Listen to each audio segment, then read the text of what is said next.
Agriculture Cabinet Secretary Mwangi Kiunjuri has blamed incompetency among staff at National Cereal and Produce Board and stores that have outlived their usefulness as the cause of mismanagement and maize going bad in the NCPB stores. The CS informed a parliamentary committee that 67% of maize at NCPB stores were downgraded to substandard, that is unfit for consumption, and almost 1 million bags of maize have gone bad and need to be disposed of immediately.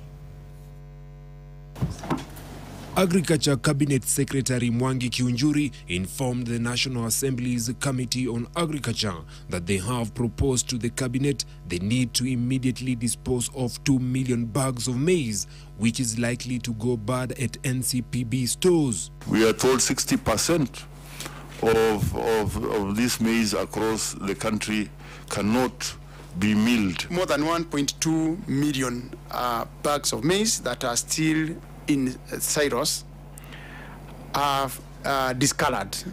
We equally have some maize that were imported from Mexico.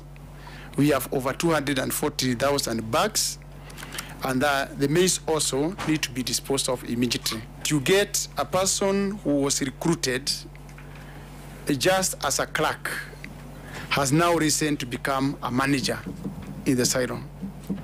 Through natural attrition, not replacing, and therefore we have a challenge in management. Members of the committee questioned the ministry's decision to buy a 90 kilogram of maize at 2,300 shillings, contrary to the previous price of 3,200 shillings.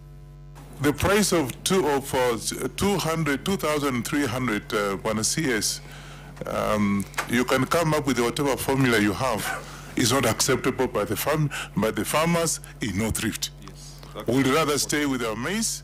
According to the CES, in 3 days, the ministry will receive the 2.1 billion shillings from Treasury, meant to pay farmers who had supplied their produce to NCPB.